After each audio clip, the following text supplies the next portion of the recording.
23 अगस्त 1514 Iran के पहाड़ों के दरमियान एक मैदान, जहां घोड़ों की टापों से ज़मीन कांप रही थी, जहां तलवारें चमक रही थीं और जहां पहली बार बारूद ने बरतरी दिखाई और ख़ुद साख्ता नाकाबिल शिकस्त बादशाह को नाकों चने चपाए। ये कहानी है जंग चालदरान की। एक ऐसा बादशाह जिसे उसके सिपाही खुदा का साया समझते हों, जिसे यकीन हो कि उसे कोई हरा ही नहीं सकता, और दूसरी तरफ एक ऐसा सुल्तान जो जानता हो कि अगर सल्तनत बचानी है तो अब वक्त आ चुका है कि कदम बढ़ाया जाए। वो जंग जिसने शाह इस्माइल की खुदाई को तोड़ा, उस्मानियों को नाकाबिल शिकस्त बनाया और आज के तुर्की ईरान बॉर्डर की बुनियाद रखी। लेकिन सवाल ये है, क्या वाकई शाह इस्माइल नाकाबिल शिकस्त था? क्या सुल्तान सलीम सिर्फ ताकत से जीते? और अगर सफ़वी तोपें ले आते तो क्या तारीख बदल सकती थी? सुल्तान सलीम ने शाह इस्माइल के प्लान को कैसे मिट्टी में मिलाया? जानने के लिए वीडियो मुकम्मल देखें। ये समझना ज़रूरी है कि शाह इस्माइल सिर्फ बादशाह नहीं था, वो शायर, अदीब और अपने मानने वालों के लिए रूहानी रहनुमा था। किज़लबाश सिपाही यकीन रखते थे, शाह इस्माइल अगर जंग में उतरे तो फरिश्ते उसके साथ लड़ेंगे, उसके दुश्मनों के सर को काट कर उन सरों को किलों पर लटकाएंगे। शाह इस्माइल को इमामों का नायब कहा जाता, लेकिन हुरूर, हद से ज़्यादा खुद एतमादी और जदीद जंगी हथियारों से नफरत की वजह से शाह इस्माइल उस्मानियों की नस्बत बहुत पीछे था। शाह इस्माइल कहता था, असल मर्द तलवार से लड़ता है, तोप बुज़दिलों का हथियार है। यही जुमला आगे चलकर सफ़वी सल्तनत को ले डूबा। उस्मानी सुल्तान सलीम ओवल यानी यावुस सलीम एक जंगजू और सिपहसालार थे। उस्मानी फ़ौज नज़्म व ज़ब्त और डिसिप्लिन की वजह से नहायत मजबूत और बहादुर थी। जैनिसरीज़, हैवी आर्टिलरी, दिफाई खंदकें। सुल्तान सलीम जानता था ये जंग तलवारों से नहीं जीती जाएगी। उसने सफ़ियों के ख़िलाफ़ जिहाद फतवा हासिल किया और कहा, यह सिर्फ जंग नहीं, ये सल्तनत को बचाने की जद्दोजहद है। जंग से पहले शाह इस्माइल ने सुल्तान सलीम को खतूत भेजे। उन खतूत में तंज़, तौहीन और गुरूर भरा हुआ था। एक ख़त में लिखा गया, अगर तुम मर्द हो तो मैदान में आओ। सुल्तान यावुस सलीम ने जवाब में, हम आएंगे और फैसला तोपें करेंगी।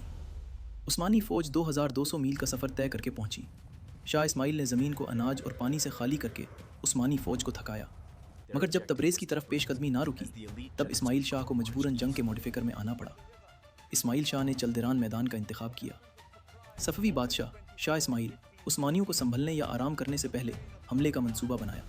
शाह ने अचानक दोनों अतराफ बाजुओं पर अपने घुड़सवारों से हमला कर दिया। उसका मकसद उस्मानी सफ़ों को तोड़कर जनीसरी फ़ौज को पीछे से घेर लेना था।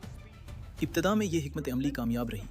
थकी हुई रूमीली घुड़सवार फ़ौज दबाव बर्दाश्त ना कर सकी। उनकी सफ़ें टूट गईं और वो तोप खाने तक मुनज़्ज़म अंदाज में पीछे ना हट सके।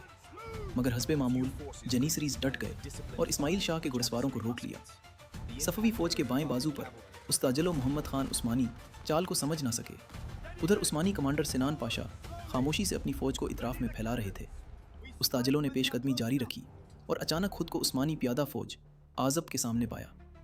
आज़ब सिपाहियों ने जानबूझकर पसपाई इख्तियार की। उस्ताजलो ने उसे मौका समझा और हमला कर दिया, लेकिन ये एक जाल था। आज़ब सिपाही पोशीदा तोपखाने के पीछे जा छुपे।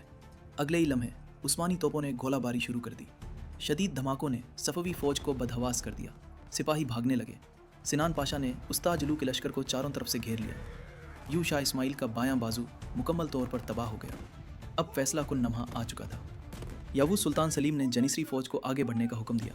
3 कतारों में फायरिंग, फिर तलवारें और बराह रास्त शाह इस्माइल पर यलगार। पेशावर उस्मानी फ़ौज के सामने सफ़वी सिपाही ज़्यादा देर ना टक सकी। शाह इस्माइल का बाजू और टांग ज़ख्मी हो चुके थे। उसने जान लिया कि शिकस्त अब यकीनी है। फ़रार ही वाहिद रास्ता था। शाह इस्माइल भाग निकला, हत्ता कि कैंप भी खाली छोड़ दिया। उसकी बीवी उस्मानी कैद में आ गई। चालदुरान की जंग उस्मानी सल्तनत की फ़ैसला कुन फ़तह पर ख़त्म हुई। सफ़वी फ़ौज की बड़ी तादाद या तो मार दी गई या कैद हो गई। सिर्फ एक दिन में सफ़वी रियासत की ताकत टूट चुकी थी। इसी फ़तह के बाद यावुस सुल्तान सलीम बग़ैर किसी मुज़ाहिमत के सफ़वी दारुल हुकूमत तबरेज़ में दाखिल हो गए। शाह इस्माइल ने अपने किए पर माफ़ी मांगी, जिस पर सुल्तान यावुस सलीम ने कुछ इलाका उसे वापस दे दिया, मगर बीवी वापसी की दरख्वास्त कबूल न की और शाह इस्माइल की बीवी की शादी अपने एक मुलाजिम से कर दी। शाह इस्माइल इस सदमे से कभी ना निकल सका और शराब नोशी करने लगा। चुलदरान की जंग के बाद शाह इस्माइल सफ़वी ने कभी हथियार न उठाया।